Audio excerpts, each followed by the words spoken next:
নমস্কাৰ মই ডক্টৰ পঞ্চানন পেগু আপোনালোক সকলোকে পুনৰ স্বাগতম জনাইছো অন্যটা ভিডিঅ'লে ছাগলী পালকসকলৰ কাৰণে এটা ভাল খবৰ আছে কাৰণ অসম চৰকাৰৰ পশুপালন আৰু পশু চিকিৎসা বিভাগে ছাগলীৰ কাৰণে এটা বিনামূলীয়া ভেকচিনেশ্যন প্ৰগ্ৰাম ইতিমধ্যে হাতত লৈছে আৰু অলৰেডি যোৱা 15 মে 2024 তাৰিখৰ পৰা অসমৰ সকলো জিলাতে আৰম্ভ হৈছে সেই প্ৰগ্ৰাম গতিকে মই আজি আপোনালোকক এই ভিডিঅ'টিৰ জৰিয়তে জনাম অসম চৰকাৰৰ পশুপালন আৰু পশু চিকিৎসা বিভাগে কি আঁচনি গ্ৰহণ কৰিছে আৰু এই আঁচনিৰ আন্ডাৰত ছাগলীৰ কোনটো ভেকচিন আপোনালোকে বিনামূলীয়াকৈ পাব সেই বিষয়ে সবিশেষ আপোনালোকক জনাম আৰু আপোনালোকে সেই ভেকচিন কেনেকৈ উপলব্ধ কৰিব বা কেনেদৰে পাব পাৰিব সেই বিষয়ে আপোনালোকক জনাম গতিকে আপোনালোকে ভিডিঅ'টি এখলৈ চাব আৰু যদি আপোনাৰ কোনোবা বন্ধু ছাগলী পালক আছে তেখেতলোকক শ্বেয়াৰ কৰিবলৈ নাপাহৰিব হয় ছাগলী পালকসকলৰ কাৰণে এটা ভাল খবৰ বহুত দিনৰ মূৰত অসম চৰকাৰৰ পশুপালন আৰু পশু চিকিৎসা বিভাগে এটা আঁচনি গ্ৰহণ কৰিছে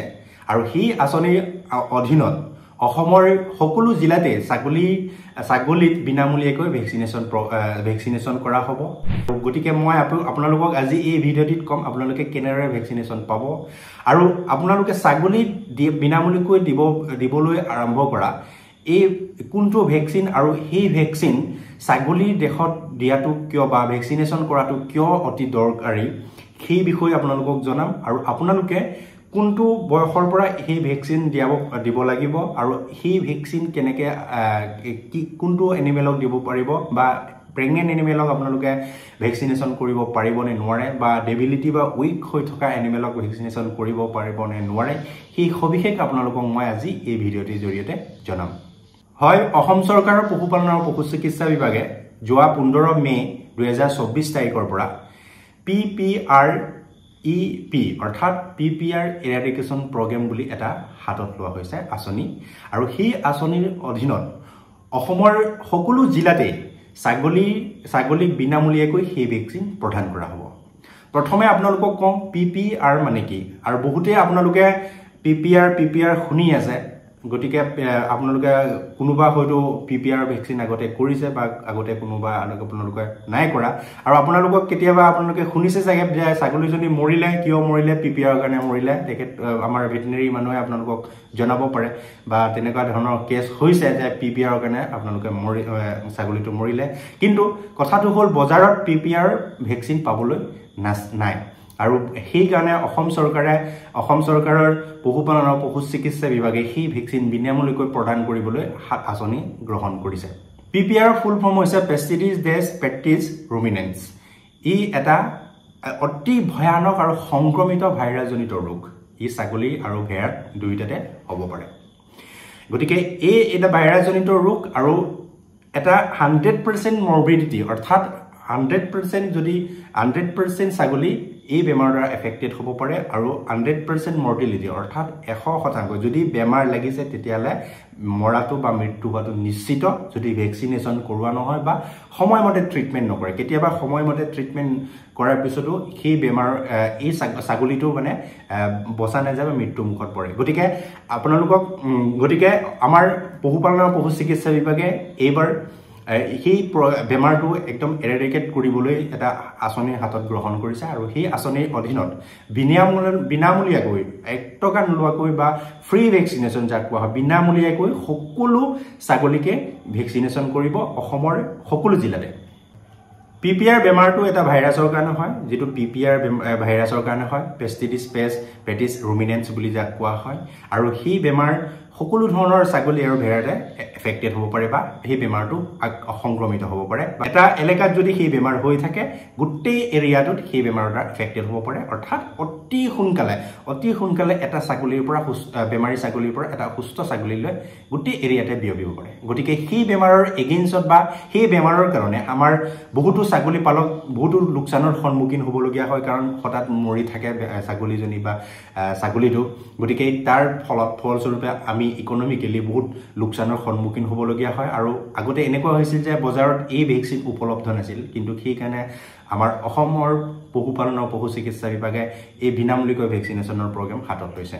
এতিয়া কওঁ আপোনালোকক যে PPR যদি বেমাৰ আপোনাৰ ছাগলীত হয় আপোনালোকে কি ধৰণৰ লক্ষণ দেখা পাব প্ৰথমে ডিপ্ৰেছন হ'ব অৰ্থাৎ আপোনাৰ মন মাৰি থাকিব শুই থাকিব ঘাঁহ চৰিবলৈ বা লৰচৰ কৰিবলৈ নিবিচাৰিব জ্বৰ উঠিব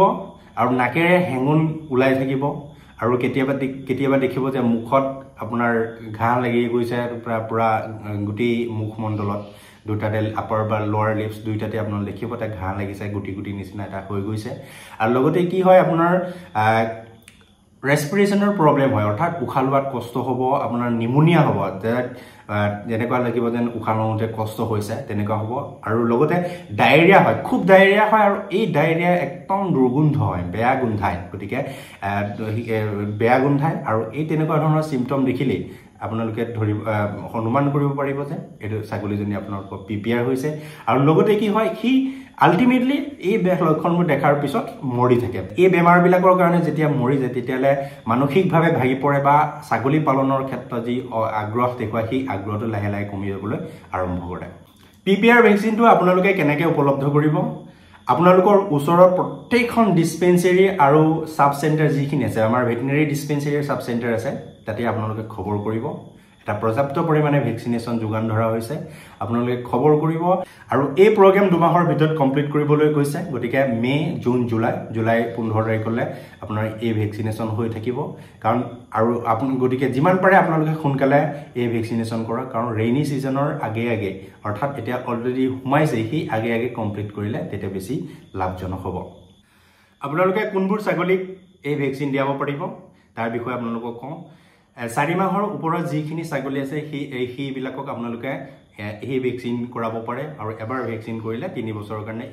ইমিউনিটি প্ৰদান কৰে অৰ্থাৎ 3 বছৰৰ কাৰণে আপুনি ছাগলীটো ভেকচিন মাৰিব নালাগে কিন্তু মনত ৰাখিব ছাগলী যিবিলাক ছাগলী এডভান্স প্ৰেগনেন্সি অৰ্থাৎ আপোনাৰ পোৱালি দিবলৈ আৰু কেইদিনমান বাকি আছে অৰ্থাৎ আপোনালোকৰ যদি 150 দিনটো 3 ভাগ কৰে লাষ্টৰ যিটো ভাগ সেই ভাগত আপোনালোকে ভেকচিনেশন নকৰিব আৰু যদি উইক আৰু ডেবিলিটি হৈ আছে তেতিয়া হলে আপোনালোকে সেই ছাগলীবিলাকক ভেকচিনেশন নকৰাব কিন্তু ভাল এটা ৰিজাল্ট পাবলৈ হলে আপোনালোকে ভেকচিনেশন কৰোৱাৰ লগে আপোনালোকে বা কৰাৰ পিছত আপোনালোকে পেলু ঔষধ খুৱাই দিব কাৰণ তেতিয়াহে বেছি কাম কৰিব কাৰণ ইনফেক্টেড বা ইনফেষ্টেড যদি পেলুৰ দ্বাৰা আক্ৰান্ত এটা ছাগলীত সেই ভেকচিন কম কাম কৰিব গতিকে আপোনালোকে ভেকচিনেশনৰ লগে আপোনালোকে পেলু ঔষধটো খুৱাবলৈ নাপাহৰিব আশা কৰিছো আপোনালোকে ভিডিঅ'টোৰ পৰা কিন্তু ইনফৰমেশন পাব আৰু আপোনালোকক অনুৰোধ কৰিম প্লিজ আপোনালোকে এই ভিডিঅ'টো শেয়াৰ কৰিব যাতে সকলো পালকেই সেই খবৰ গম পায় কাৰণ কিছুমান পালকে খবৰ নাপায় গতিকে বা